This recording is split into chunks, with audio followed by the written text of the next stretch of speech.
안녕하세요. 오늘은 2026년 1월 19일 월요일이 시작됐습니다. 네.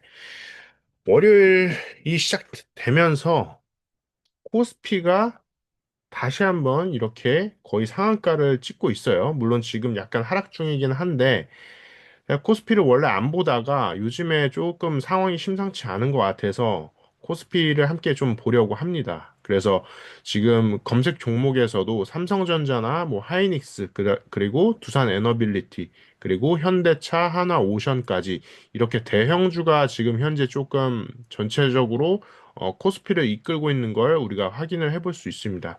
그러니까 이걸 보면서 생각이 드는 거는 그러니까 지금 미국 주식도 그렇고 한국 증시도 그렇고 전체적으로 되게 잘 나가고 있는 것처럼 보인다라는 거죠.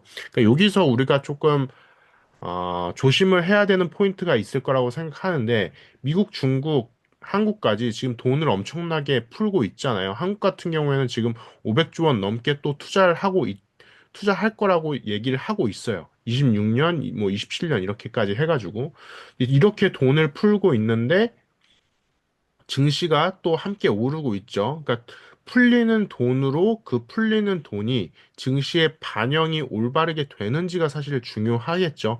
근데 그게 사실 조금 의문이라는 뜻이에요. 네, 아무래도 그 풀리는 돈이 다 기업으로 들어가는 게 아니라 지금 어떻게 보면 1인당 뭐 20만 원, 50만 원씩 이렇게 국민한테 돈을 준다라고 하고 있잖아요. 근데 그게 증시로 가면서 증시에 반영돼서 코스피가 오르고 있다? 그러면은 그건 언젠가는 또다시 꺼질 불이 될 수 있다라는 거죠. 그렇기 때문에 우리가 이렇게 코스피가 오르는 걸 보면서 지금 어떻게 보면 기업들이 잘하고 있구나. 물론 잘하는 기업들이 있어요. 미국도 마찬가지고. 근데 항상 잘하는 기업만 있지 않다라는 걸 우리가 다시 한번 생각하면서 저성장 시대라는 걸 우리가 기억을 해보면 좋을 것 같습니다. 그래서 오늘의 주제도 미국의 성장률 둔화 신호, 이걸 우리가 26년부터 27년까지 어떻게 좀 대비를 해야 될까? 단기서부터 이 장기적인 시선까지 한번 생각을 해보는 차원에서 준비를 해봤습니다. 그래서 침체보다 더 무서운 건 바로 성장의 재배치의 진짜 의미다라고 볼 수가 있습니다. 그래서 오늘도 숫자로 한번 시작을 해볼게요. 그래서 성장률, 기대, 구조가 있는데 요즘 시장 같은 경우에는 지금 나쁘냐 이런 느낌보다도 앞으로 더 좋아질 여지가 남았냐 이렇게 묻고 있어요. 근데 저 같은 경우에도 더 좋아질 거라고 생각은 하지만 문제는 그 사이에 우리가 안 좋아지는 순간들이 계속 조정이 올 텐데 우리가 잘 버틸 수 있느냐 그 관점이 중요하겠죠. 그래서 성장률 둔화는 이 예측의 문제가 아니라 리스크 구조가 리스크 구조가 계속해서 변하게 되는데 그 구조를 우리가 어떤 방식으로 생각을 하느냐가 중요합니다. 그래서 어떤 걸 맞추기보다 대비하는 프레임으로 우리가 좀 생각을 해보자는 거죠. 어떻게 대비해야 될까? 그래서 성장률 둔화의 진짜 의미는 이 세 개의 층으로 좀 나눠져 있습니다. 단기, 중기, 장기입니다. 그래서 단기 같은 경우에는 분기별로 보고서가 나오죠. 그래서 지표를 발표를 할 때마다 어떻게 보면 전체적인 증시도 그렇고, 그리고 개개인별 그 기업의 주가도 흔들리고 있어요. 그 중기적으로 봤을 땐 1, 2년 차원에서는 정책이나 금리, 그리고 고용의 조합에 따라서 주가가 흔들리고 있죠. 그리고 성장률도 마찬가지고요. 그 장기적으로 봤을 때는 잠재 성장률을 많이 고려합니다. 그래서 이게 투자 성패를 좀 가르는 중력 중에 하나다라고 볼 수 있죠. 그래서 시장은 지금 이 3번 장기를 더 크게 보고 있습니다. 그래서 장기적으로 성장이 가능한 게 AI라고 생각했기 때문에 AI에 투자를 굉장히 많이 국가적으로 하고 있는 거죠. 그래서 단기 성장률을 먼저 살펴보면은 숫자는 흔들리지만 구조는 남는다라는 걸 우리가 볼 수가 있습니다. 그래서 GDP 현재 상태와 변동성을 신경을 쓰게 되는데 이 분기별 GDP는 방향의 힌트일 뿐 구조를 말해주지 않고 있어요. 왜냐하면 단기 수치에는 이 노이즈가 너무 많아요. 일단 뉴스나 그리고 기업의 발표, 그리고 잘못된 뉴스들도 사실 되게 많죠. 그러다 보니까 단기 수치에는 노이즈가 너무 많이 껴있고 장기 구조에 본격적인 좀 제대로 된 시그널이 있는데 그렇기 때문에 우리가 단기 수치를 볼 때는 이 분기보다 전체적인 프레임을 봐야 된다라는 거. 그러니까 이 단기 수치가 물론 여기에서도 노이즈가 많이 끼긴 끼는데 이 노이즈를 갖고 어떤 시그널로 우리가 판단을 해야 될지가 중요한 거죠.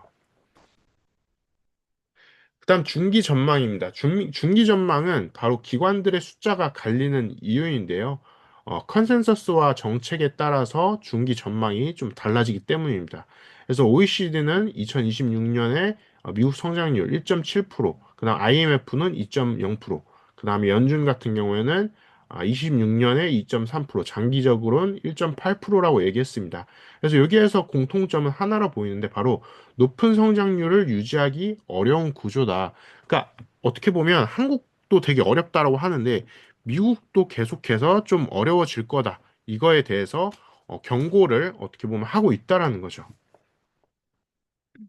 자, 장기 성장률입니다. 네, 3% 시대는 기본값이 아닙니다. 네. 키워드는 잠재 성장률과 바로 중력인데요. 장기 잠재 성장률 1.8%는 미국도 현재 저성장 적응 국면에 들어섰다라는 바로 신호인 거죠. 그래서 이 구간에서는 이 성장 폭발적인 그런 과거에 애플이 성장했던 그런 시대처럼 성장보다는 현금 흐름의 좀 질이 중요해졌습니다. 그래서 현금이 어떻게 보면 점점 더 가치가 무가치해진다라고 얘기를 하고 있잖아요. 그런 것처럼 어떻게 보면 같은 현금이라도 그 현금을 어떻게 쓰냐에 따라서 현금의 품질이 달라질 거다라고 보면 되는 거죠. 자, 그럼 왜 성장률이 이렇게 낮아질까? 네 개의 엔진을 보도록 하겠습니다. 첫 번째, 노동입니다. 노동에서는 고용 증가가 둔화되고 있고 이민이 계속해서 감소되고 있어요. 그러니까 미국에서도 이민을 어떻게 보면 돈이 계속 없어지니까 어떻게 보면 경제 성장률도 계속 안 좋고 그리고 노동할 수 있는 숫자들도 미국에 사는 사람도 되게 부족하다 보니까 이민을 감소시키고 있는 거죠.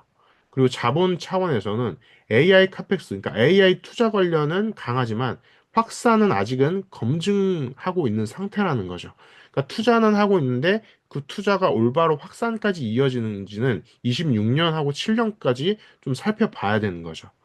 그에 따른 생산성도 조금 문제가 있을 수 있는데 기술이 어떻게 보면 성장하는 것과 자동적으로 생산성이 늘어나는 것은 아직은 같지가 않은 거죠. 그러다 보니까 이 기술과 생산성의 어떻게 보면 그 오름세가 좀 같아질 때 본격적으로 성장률이 조금 올라갈 수 있다라는 걸로 우리가 생각을 해볼 수 있죠. 그다음 정책입니다. 정책에서는 역시나 금리, 그리고 재정 상황, 그리고 규제, 이 세 가지의 조합의 변화에 따라서 정책도 계속해서 엔진 역할을 해주고 있죠. 그래서 이 네 가지가 동시에 약해질 때 성장률은 낮아진다는 거. 그래서 뭐 미국 같은 경우에도 노동시장이 지금 뭐 취업이 어렵다. 이건 한국도 마찬가지죠. 세계적으로 사실 비슷합니다. 자본, 자본도 카펙스는 계속 늘리고 있어요.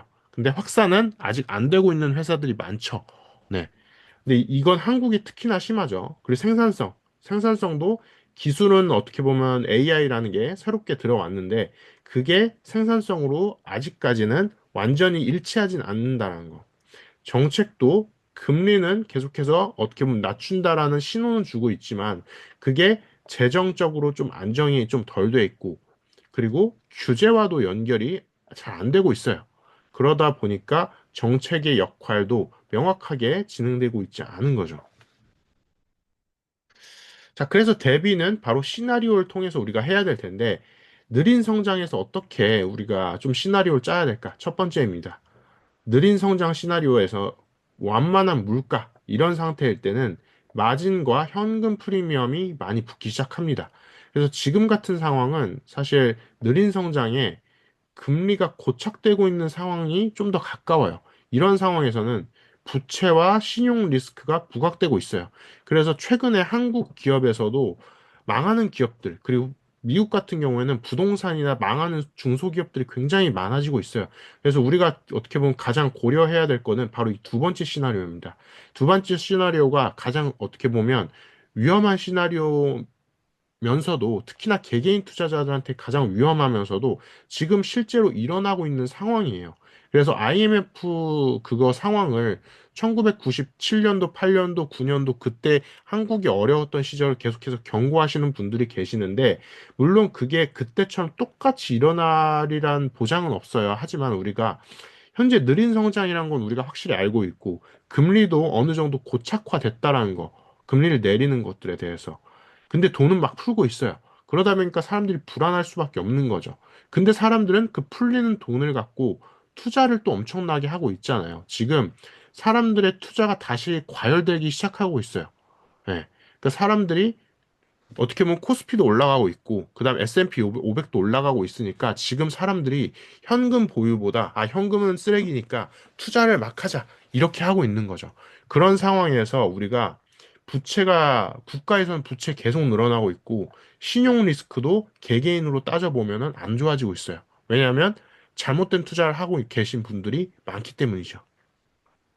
그래서 우리가 두 번째 시나리오, 느린 성장과 금리 고착, 그러니까 리스크가 왔을 때 어떻게 대비해야 될까를 반드시 고민을 해야 됩니다.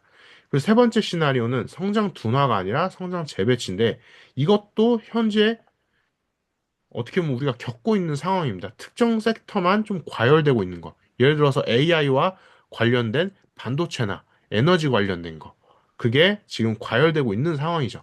그러다 보니까 이게 두 번째 시나리오랑 합쳐지면서 돈은 많이 풀리고 있는데 그 풀리는 돈이 어떻게 보면 이게 물가로 반영되는 게 아니라 주식시장에만 반영되거나 한국은 부동산에만 반영되다 보니까 이게 리스크로 터질 수 있다라는 거죠. 그래서 이 부분을 우리가 다시 한번 생각을 해야 됩니다.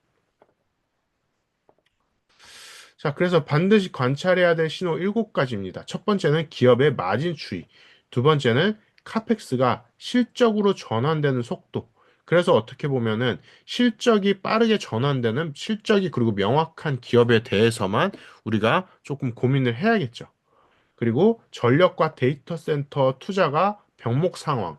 이 병목 상황이 닥쳤을 때 어떤 부분이 전력이 병목인지, 데이터 센터가 병목인지, 또는 냉각 시설이 병목인지, 그거에 대해서 우리가 살펴봐야 되겠고요. 그리고 신용이 지금 잘 흘러가고 있는지, 특정 기업의 신용도 또는 최근에 한국 기업의 신용도가 조금 안 좋아지고 있다라고 얘기를 했죠. 그것도 우리가 살펴봐야 됩니다.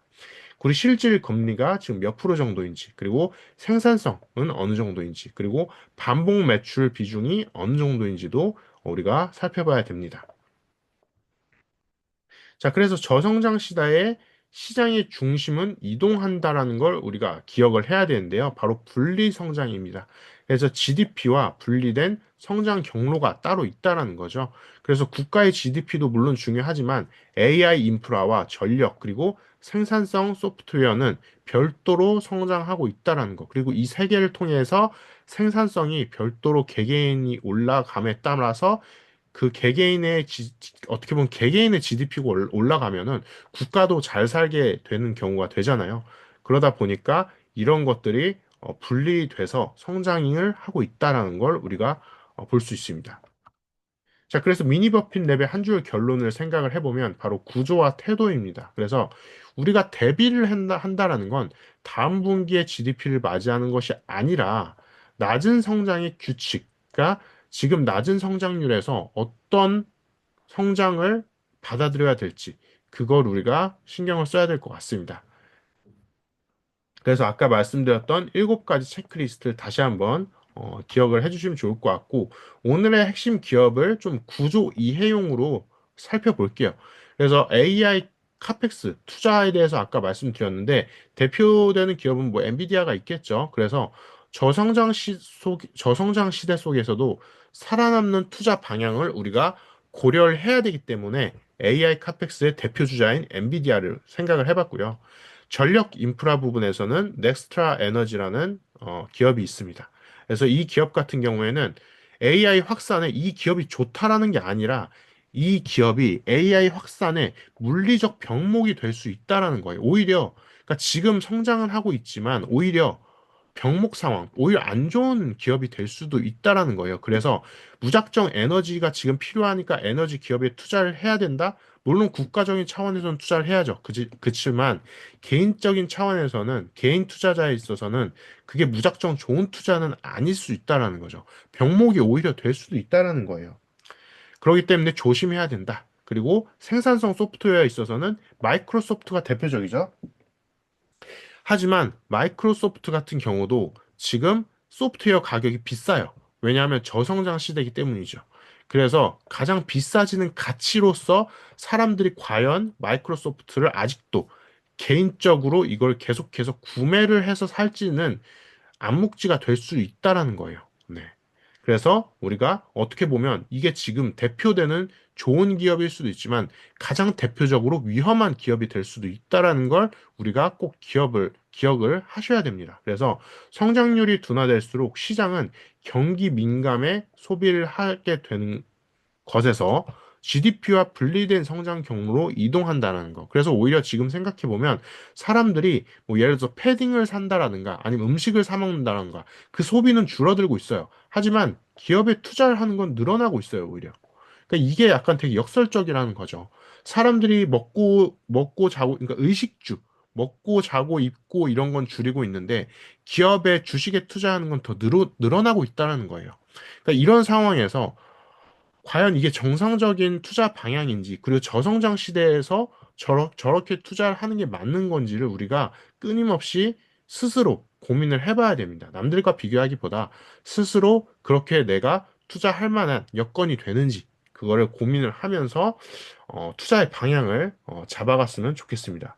그래서 오늘은 저성장 시대, 이 둔화 신호가 계속해서 잡히고 있는데 어떻게 대비해야 되는지 우리가 함께 살펴봤습니다. 다시 한번 우리가 이 7가지 체크리스트를 보면서 마무리해 보도록 할게요. 자, 기업 마진, 그 다음에 실적 전환 속도, 그리고 투자의 병목, 그리고 신용, 그리고 금리, 그리고 생산성, 그리고 반복 매출 비중이었습니다. 그래서 기업에 따라 봐보면 뭐 기업 마진 추이 그리고 전환 속도 그리고 투자 병목 그리고 기업의 생산성 그리고 반복 매출 비중, 그러니까 기업이 차지하고 있는 게 사실 대부분이에요. 기업이 어떤 영향력에 따라서 국가에까지 영향을 주고 있는 거죠. 개개인한테도 영향을 주고. 그래서 이 부분 꼭 신경 쓰면서 이러한 뉴스들이나 이런 관련 뉴스들이 숫자로 팩트로 잡혔을 때 우리가 잘 고민하면서 투자의 방향을 잡아갔으면 좋겠습니다. 여기까지 오늘 저성장 시대에 어떻게 우리가 어떤 점을 봐야 될지 함께 살펴보는 시간이었고요. 여기까지 미니버핏 랩이었습니다. 감사합니다.